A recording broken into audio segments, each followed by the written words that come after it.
All right, perfect. Let's do it. Okay. Hello and welcome, everyone. I'm Sam Leary. This is Wisconsin Wisdom, and today I am joined by a very special guest to speak about business, artificial intelligence, and emerging technologies across the state of Wisconsin. So for those that may not know, this is State Representative Doyle. Representative Doyle was appointed to lead as the vice chair of the Speaker's Task Force on Artificial Intelligence, which explores technology's role in elections, business, government, and other aspects of life. So since 2011, Representative Doyle has served Wisconsin's 94th Assembly District. He earned his JD from the University of Wisconsin's Law School, has practiced law since 1986, and was on the La Crosse County Board from 1986 to 2011, serving as the board's chairman from 2002 to 2011. And by the way, he also owns an alpaca farm, which I feel like might be a good trivia question at some point. But we'll have to see about that. So all of that aside, for decades, Representative Doyle has been a force for economic progress and collaborative governance in Wisconsin, nurturing both business and community growth. So Representative Doyle, I want to thank you so much for being here. Was there anything that I might have missed on that quick bio?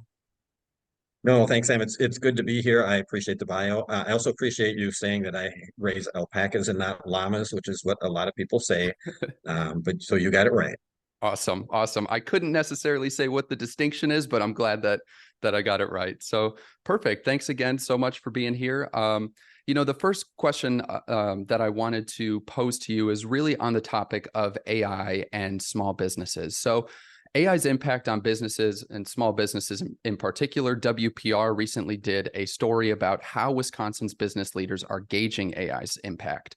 And the survey found that business leaders are effectively split 50-50 on the impact that it's likely to have in the future. So I'm curious, from your perspective, Representative Doyle, how do you envision the impact of artificial intelligence on businesses, particularly small businesses in Wisconsin?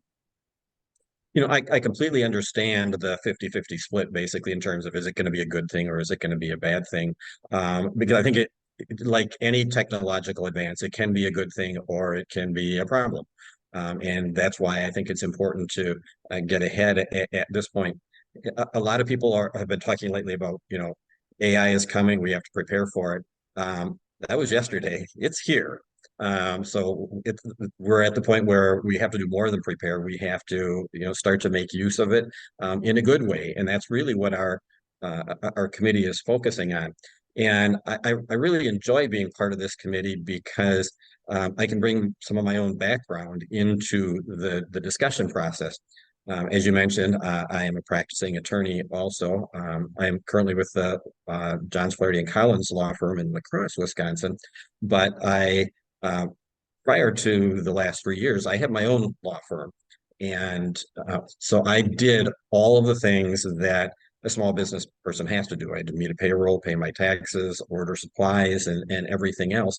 And just 3 short years ago, it was a totally different environment than it is today. And that's where AI really, I think, is going to make a difference for our small businesses. It's going to help us to improve decision making by providing more data, but not just raw data. It will tell us what the data means, which is really, I think, the difference between computers of the past and computers of the future.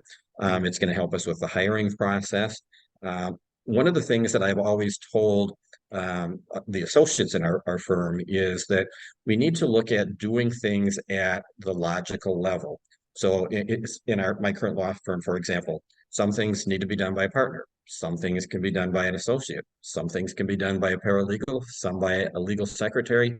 And these days, some things can be done through artificial intelligence. Those Mm. basic things that are important, but they're not the most exciting stuff. And to free up people with their creativity by handing off the rote work, for example, I think is where our small businesses are really going to find a benefit from artificial intelligence.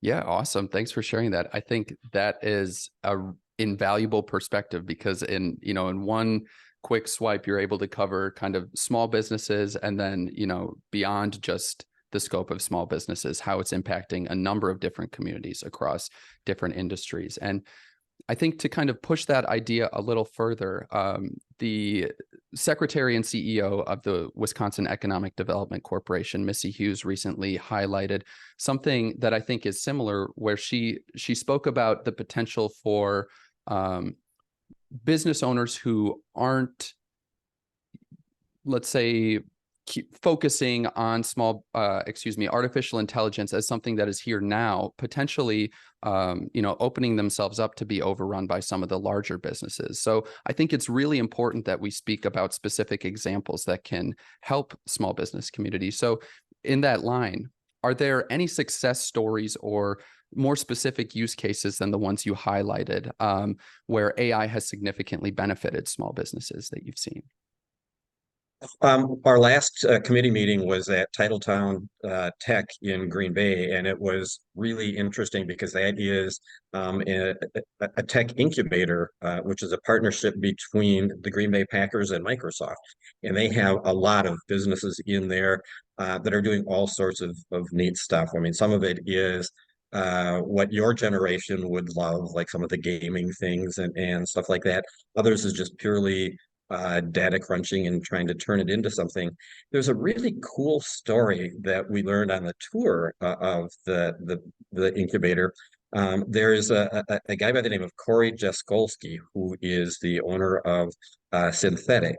And he and his company, he's a Milwaukee area entrepreneur.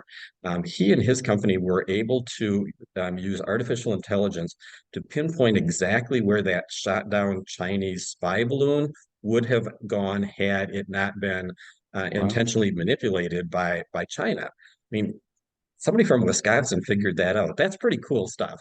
So this isn't just, Silicon Valley. This is right here in Wisconsin, these things happening. And so, you really just have to have some gumption, a little bit of brains, and, willingness to accept defeat if it doesn't work out. But you can accomplish a lot as a small business. And I think, Sam, you made a good point. If you're not looking at ways to utilize AI in your small business, you're probably going to get run over by your competitor. Yeah, awesome. Thanks for sharing that. And the point that you touched on that I think rings so true is that it's not just Silicon Valley, it's Wisconsin as well. And we see in Wisconsin becoming an increasingly important tech hub at this day and age. So kind of looking forward, looking into the future, I'm wondering how you and some of the folks in state government, how do you plan to foster a vibrant business ecosystem in our community that supports sort of the growth and innovation of businesses while also being considerate of some of the potential risks that AI might pose? So one of the things that really has been clear, listening to the folks that have talked to our committee, we've had people from Microsoft, Google, Adobe, other companies. There's really tiers of interaction with AI. At the state level, we're probably going to look at things like privacy to make sure that we're protecting people's data and making sure that AI isn't used for discriminatory purposes and so forth. But a lot of things that relate to, if you want to call it regulation or dealing with AI, have to happen at either the national level or, quite honestly, at the international level. Mhm. So we're trying to figure out how can we help to promote artificial intelligence and encourage our small businesses to make good, positive, economically viable use of AI. And I think a lot of it is kind of just along the lines of what you're doing here, is to educate people that this is something that's out there. There are some good uses that you can make of it. And you know, we have our Economic Development Corporation, WEDIC, is out there kind of in the forefront helping our small businesses in that regard. But we also want to just show people how, AI can apply to your small business, whatever your small business is. It doesn't have to be a particular niche to use AI for things like hiring, to look at tracking consumer habits, for example, to make sure that this restaurant you want to open, or this product you want to sell, or whatever, that there is a market and you're tailoring it just properly to what that market is. So we think that there's a lot of opportunity, and I think the first step simply needs to be to educate. So there's a lot of kind of, I don't want to call it fear mongering, but there's a lot of talk out there about, AI could do bad things. And we need to also point out that AI can really do good things in small businesses. And when you look at the economics of AI versus, hiring expensive staff to do things that really you don't need expensive staff to do, I think small businesses are going to probably embrace it pretty quickly. Yeah, yeah, I think that's totally true, especially considering some of the workforce struggles that our state has seen recently. I think you highlight a really, really important point. So those are all the questions that I have for you today, Representative Doyle. I want to thank you so much for being here. In closing, are there any thoughts, anything else that you'd like to share with Wisconsin's small business community? One of the things that we talked about at our committee meeting was that we don't need to just plan for tomorrow. We really need to. It's kind of like a chess match. You look at the Mhm. next move and the move after that. We have to plan for tomorrow, the day after, next week, next year. And in talking with the tech colleges that they had people that spoke at our last meeting, what they're trying to do is to train for that next generation workforce. And so they have to keep ahead of, they have to be way ahead on the curve because they're teaching the people who are going to teach us then.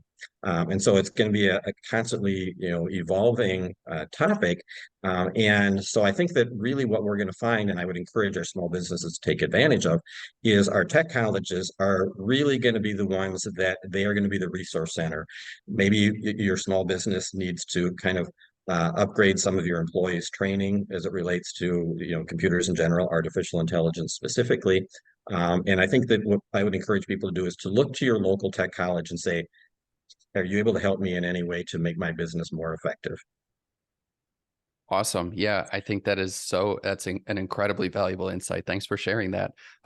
So with that, I can bring this to a close. Again, Representative Doyle, I want to thank you for being here and offering some of your wisdom and insights.